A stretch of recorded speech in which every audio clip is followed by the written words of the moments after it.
एक बार की बात है, मुगल सम्राट अकबर दरबार में अपने मंत्रियों के साथ चर्चा कर रहे थे। हमेशा की तरह बीरबल भी दरबार में मौजूद थे।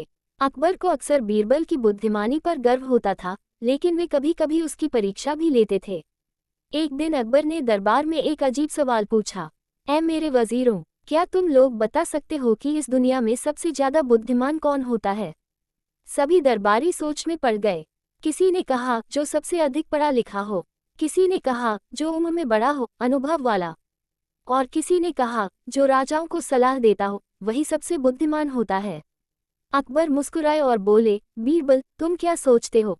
बीरबल ने झुककर कहा, जहांपनाह, मेरी नज़र में सबसे बुद्धिमान वही होता है जो सही समय पर सही निर्णय ले सके, चाहे वह बड़ा हो या छोटा, अमीर हो या गरीब। अकबर बोले, क्या तुम इसे साबित कर सकते हो? बीरबल ने कहा, जी जहांपनाह, लेकिन मुझे एक दिन का समय दीजिए। अगले दिन बीरबल एक छोटे गांव के एक गरीब किसान को दरबार में लेकर आए। किसान ने फटे पुराने कपड़े पहन रखे थे और वह थोड़ा घबराया हुआ लग रहा था।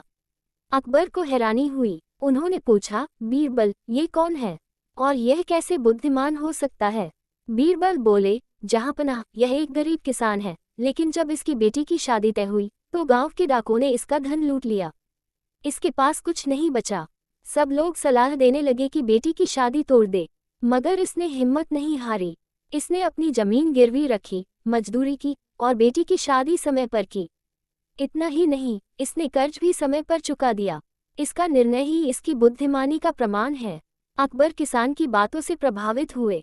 उन्होंने किसान को इनाम दिया और बीरबल की तारीफ की।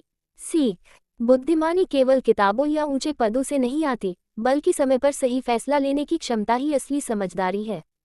क्रमशः पार्ट 2 जल्द ही आएगा। अगर आप चाहें तो मैं अगला भाग भी अभी लिख सकता हूँ।